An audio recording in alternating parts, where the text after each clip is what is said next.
গৌৰৱ গগৈৰ ভয়ত হিমন্ত বিশ্ব শৰ্মা কম্পমান আৰু তেওঁ নিজে ক'লে মুখ্যমন্ত্ৰী নিজে ক'লে সকলো কথা আপোনালোকে শুনিলে গম পাব। নমস্কাৰ সকলোকে, মোৰ অন্যটি নতুন ভিডিঅ'লৈ আপোনালোকক স্বাগতম জনাইছোঁ। আশা কৰোঁ আপোনালোক সকলোৱে ভালে আছে আৰু ভালে থকাটোৱে মই কামনা কৰোঁ। এতিয়া দেখিছোঁ গৌৰৱ গগৈৰ জনপ্ৰিয়তা বাঢ়ি গৈছে, মানে আমাৰ মুখ্যমন্ত্ৰীয়ে এই কথাটো সহ্য কৰিব পৰা নাই। আমাৰ মুখ্যমন্ত্ৰীয়ে মানে ভাবিছে যে গৌৰৱ গগৈ এবাৰ হাৰিলে মই আকৌ চকীখন ধৰিব পাৰিম।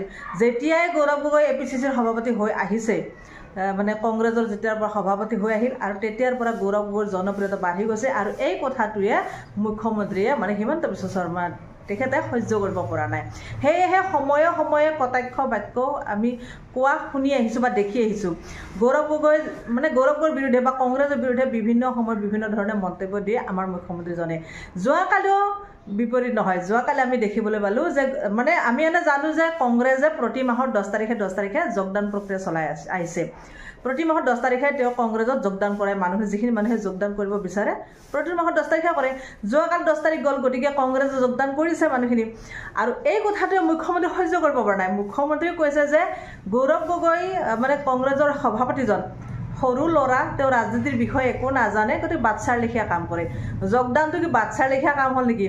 মানে মুখ্যমন্ত্ৰী ভয় কৰিছে, কি হ'ল কংগ্ৰেছ দেখোন আকৌ মানে মজবুত হ'ব গৈ আছে, আমাৰ বিজেপিটো খহনীয়া অৱস্থা হৈছে। কাৰণ বিজেপিৰ পৰা বহুত নেতা পালেনেতা বা কৰ্মী বহুত পদত্যাগ কৰি আহি আছে। এতিয়া বিজেপিৰ পৰা পদত্যাগ কৰিহে মানে আমি বাতৰিবোৰ পাওঁ, যোগদানৰ বাতৰি নাপাওঁ। যোগদান হৈছে ক'ত? AJP আৰু কংগ্ৰেছত। গতিকে এনেকুৱা যোগদানবিলাক দেখি আছোঁ। গতিকে মুখ্যমন্ত্ৰী ভাবিছে কি হ'ব এতিয়া, মোৰ যদি চকীখন গুচি যায়, কাৰণ চকীখনটো ৰাইজে দিয়াও চকী নহয়, সৰ্বানন্দ ঠেলা মাৰিহে লোৱা চকী। তেখেতে মানে ভয় খাইছে এইবাৰ বৰ থাকে নাথাকে। তাতে আকৌ আটাইতকৈ ডাঙৰ কথা হ'ল জুবিন দাৰ কথাটো। জুবিন দাই ন্যায় দিব পৰা নাই এতিয়ালৈকে। জুবিন দাক যদি ন্যায় দিব নোৱাৰে, তেওঁ যে হাৰিব এইটো কথা ফাইনেল। আকৌ গৌৰৱ গগৈৰ জনপ্ৰিয়তা বাঢ়ি গৈছে।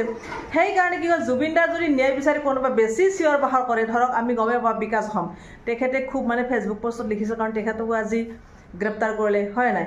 ইপিনে অজয় ফুকন, ভিক্টৰ দাস, মানে যিয়ে বেছিকৈ মাত মাতে তেওঁলোককে তেনেকৈ গ্ৰেপ্তাৰ কৰিলে যায়।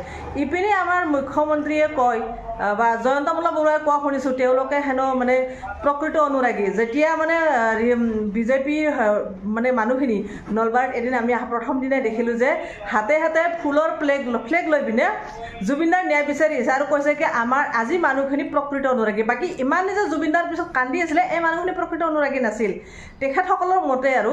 কিন্তু সিদিনা যিখিনি মানুহ ওলাই আহিছে সেইখিনিয়ে প্ৰকৃত অনুৰাগী। যদি প্ৰকৃত অনুৰাগী জুবিনদাৰ, তেনেহ'লে সেই হাতে হাতে ফুলৰ ফ্লেগকেইখন কিয় আনিছিল?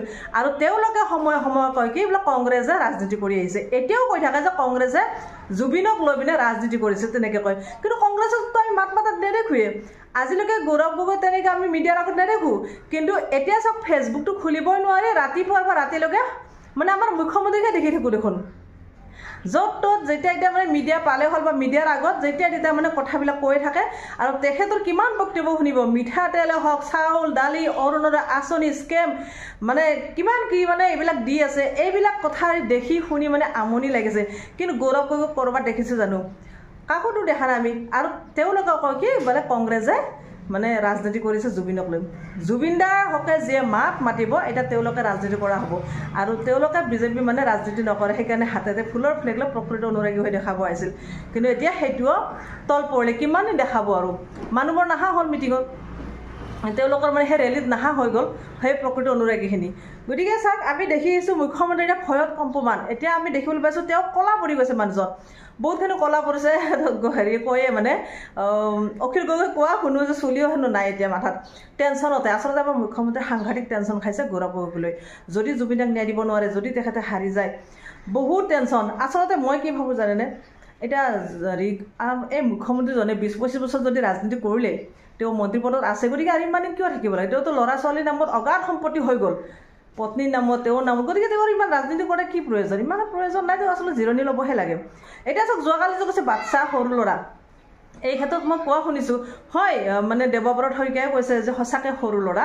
কাৰণ মুখ্যমন্ত্ৰী এতিয়া বয়স হৈছে, বুঢ়া হৈ আহিছে।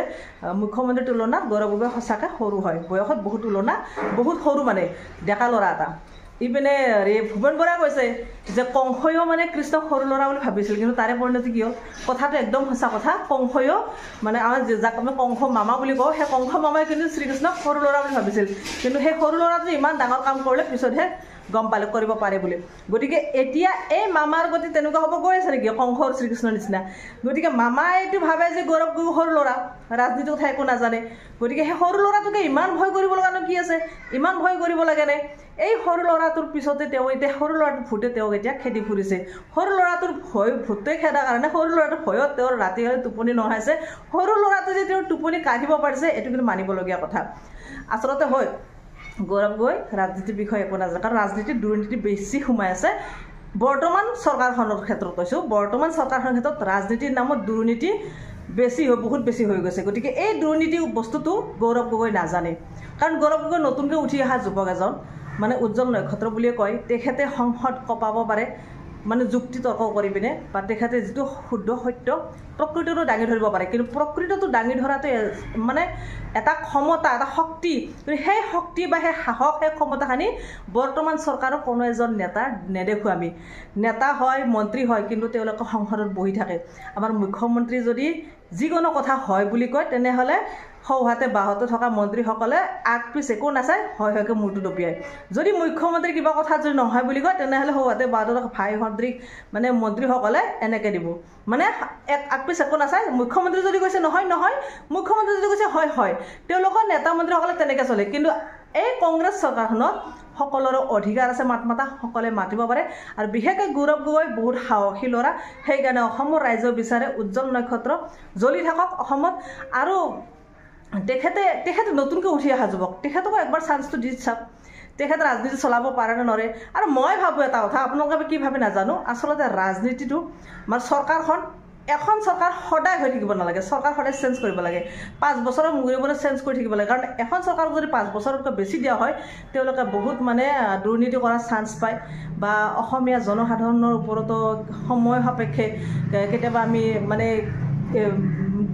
মানে কি ক'ম আৰু জনসাধাৰণৰ ওপৰত সময় সাপেক্ষে মানে অত্যাচাৰ কৰা বুলিও কয় সহজ ভাষাত কথা মানে কঠিন ভাষাত গতিকে তেনেকুৱা ধৰণৰ যাতে নহয় সেইকাৰণে এখন চৰকাৰ 5 বছৰ ওপৰত কেতিয়াও হ'ব দিব নালাগে যোন চৰকাৰ নহওক নতুন নতুন দল আহি থাকিব নতুন নতুনকৈ চৰকাৰ গঠন কৰি থাকিব লাগে মই হ'লে সেইটোৱে বিচাৰোঁ আপোনালোকে কি ভাবে নাজানো গতিকে সৰু ল'ৰাটো যে ইমান ডাঙৰ কাম কৰিব পাৰে আজি মুখ্যমন্ত্ৰী অনুভৱ কৰিছে আৰু সেইকাৰণে সৰু ল'ৰাটোক যিকোনো প্ৰকাৰে দবাব চাই আছে বৰ্তমানৰ মুখ্যমন্ত্ৰীয়ে সময়ে সময়ে কটাক্ষ কৰে যে কংগ্ৰেছে লুংগি টুপি দিছিল লুংগি পিন্ধাই আৰু আমি কি কৰিছোঁ অৰুণোদয় দিছোঁ কংগ্ৰেছে লুংগি দিয়া সময়তো তেখেতেই আছিল মুখ্যমন্ত্ৰীৰ লগত সৌহাৰ্দ হিচাপে তেখেতেতো লুংগিৰ সেই আঁচনিখন আনিছিল বৰ্তমানৰ মুখ্যমন্ত্ৰী হিমন্ত বিশ্ব শৰ্মা কৈছোঁ তেখেতে সেই লুংগিৰ আঁচনিখন আনিছিল তেখেতে সেই মানে সূতা কম্বলৰ আঁচনিখন আনিছিল তেখেতে সেই আঁচনি তেখেতে বিলাব গৈছিল গতিকে তেনেকুৱা ধৰণৰ কংগ্ৰেছক কথা কোৱা মানে যি তেখেতৰ গাতে লাগে এই কথা তেখেতে বুজিয়ে পোৱা নাই এটা কথা কি জানে যিগৰাকী মাতৃৰ গাখীৰ খাই ডাঙৰ হৈছে আকৌ সেইগৰাকী মাতৃকে অপমান কৰে সেইগৰাকী মাতৃকে ইমান বেয়াকৈ ক'ব পাৰে